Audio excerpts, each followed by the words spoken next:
అలాంటి తిరుమల వెంకటేశ్వర స్వామి లడ్డు మీద కూడా ఏ విధంగా దుష్ప్రచారం చేసిన చంద్రబాబు నాయుడుకి పవన్ కళ్యాణ్కి ఈరోజు హిందూ మనోభావాలని దెబ్బతీసిన చంద్రబాబు నాయుడుకి పవన్ కళ్యాణ్కి భక్తుల మధ్య అవమానం కలిగే విధంగా వారు చేసిన తప్పులకి వారికి బుద్ధి చెప్పే విధంగా ఈరోజు సిబిఐ ఇచ్చిన రిపోర్ట్ ని ప్రతి ఒక్కరు కూడా తెలుసుకోవాలని కూడా ఈ సందర్భంగా తెలియజేసుకుంటున్నా.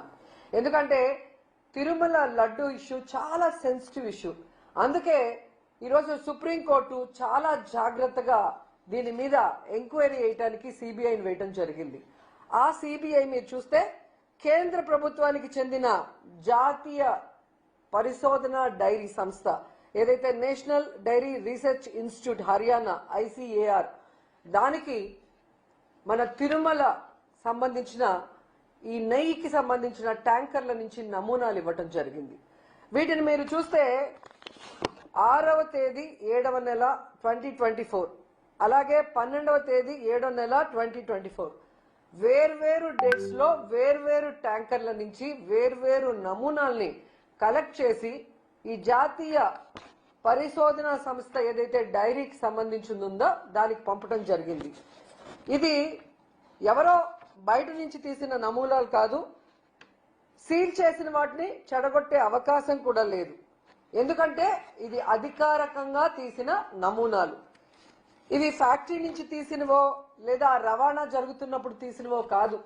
ఏదైతే తిరుమలలోని టీటీడీ గోడౌన్ ఉంటుందో లడ్డూకి ఉపయోగించడానికి సిద్ధంగా ఉన్న ఆ గోడౌన్లో నుంచి మరి ఈ నెయ్యి నమూనాల్ని స్వీకరించడం జరిగింది. ఈ నమూనాల్లో మధ్యలో దీన్ని ఏదైనా మార్చే అవకాశం కానీ ఎవరైనా దీంతో ఆటలాడుకునే అవకాశం కానీ లేకుండా పూర్తి న్యాయమైన పర్యవేక్షణ న్యాయపరమైన పర్యవేక్షణలోనే ఇది జరిగింది అన్న విషయం ప్రజలందరూ కూడా గుర్తించాలని కూడా ఈ సందర్భంగా తెలియజేసుకుంటున్నా. అండ్ దీంట్లో పంది కొవ్వు ఉందా, జంతు కొవ్వు ఉందా, లేదా ఫిష్ ఆయిల్ ఏదైనా ఉందా అని టెస్ట్ చేయడానికి పంపించడం జరిగింది. ఇది సాధారణమైన నాణ్యత పరీక్ష కాదు. ఇది అందరూ తెలుసుకోవాల్సిన విషయం. ఎందుకంటే ఈ NDRI అనే నివేదిక ఇచ్చినారే వాళ్ళు దేశవ్యాప్తంగా ఈ డైరీకి సంబంధించిన వాటిలో ఎక్స్పర్ట్స్ వాటిని పరిశీలించడంలో కానీ వాటిలో ఏదైనా అవకతవకలు జరిగితే వెంటనే చెప్పేదానికి అది ఉండటం కాబట్టి ఈరోజు జగన్మోహన్ రెడ్డి గారి నిజంగా అదేదో అంటారు కదా, దేవుడు జగన్మోహన్ రెడ్డి గారికి ఈరోజు ఈ రిపోర్ట్ ద్వారా ఒక ఊరటనిచ్చింది. ఎందుకంటే మీరందరూ చూశారు, సుప్రీంకోర్టు మొటిక్కాయలు వేసినా లేదా దాంట్లో ఏం జరగలేదని ఎంతమంది చెప్పినా ఎలా ఫ్లెక్సీలు వేసి తెలుగుదేశం పార్టీ జనసేన వాళ్ళు జగన్మోహన్ రెడ్డి పరువు తీయటానికి ఇంకా స్టిల్ ఈ రోజుకి కూడా దుష్ప్రచారం చేస్తూ ఉన్నారు. అంటే వీళ్ళు ఎంత దిగజారిపోయారు. రాజకీయ లబ్ధి కోసం దేవుడి పరువును తీయటానికి, తిరుమల పవిత్రమైన లడ్డు పరువు తీయటానికి కూడా వెనుకాడకపోవటం అనేది మనం గమనించాలి. ఇలాంటి వాళ్ళని మోడీ గారు అలాగే రాష్ట్రపతి ముర్ము గారు ఖచ్చితంగా శిక్షించాలి. వీళ్ళ మీద కేసులు ఫైల్ చేయాలి.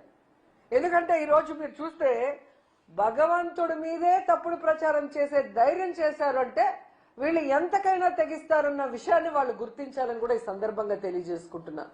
ఎందుకంటే మన ఇంట్లో మన బిడ్డలు తప్పు చేస్తే ఒక అమ్మాయో అబ్బాయో చంద్రబాబు నాయుడు గారు పవన్ కళ్యాణ్ ఇలా బయట పెడతారా? నిజంగా ఆ తప్పు జరిగిందా లేదా? తప్పు జరుగుంటే ఆ తప్పు చేసిన వాళ్ళు ఎవరో తెలుసుకొని వారి మీద అప్పుడు చర్యలు చేపట్టాలి. తప్పు చేయకుంటే దాన్ని అంతటితో వదలాలి. అలా కాకుండా దేవుడి గౌరవమే కదా మనకేం పోయింది అని చెప్పి ఏ విధంగా అబద్ధపు పబ్లిసిటీలు చేశారు. దీంట్లో జంతు కొవ్వు కలిసిందని, ఫిష్ ఆయిల్ కలిసిందని చంద్రబాబు నాయుడు చెప్తే ఇక పవన్ కళ్యాణ్ ప్యాకేజీ అందగానే ఊగిపోతూ దీంట్లో పంది కొవ్వు కలిసింది, బీఫ్ కలిసింది, అది కలిసింది అని నోటికి అద్దు అదుపు లేకుండా మాట్లాడిన విషయాలు విజువల్స్ మీ అందరికీ గుర్తొచ్చుంటాయి. నిజంగా అందరూ గుర్తించాలి. వీళ్ళు సనాతన ధర్మం అనే ముసుగులో ప్యాకేజీల కోసం చంద్రబాబు నాయుడు ఆడించినట్లు ఆడే రాజకీయ డ్రామా ఆర్టిస్టులు అనేది అందరూ తెలుసుకోవాలి.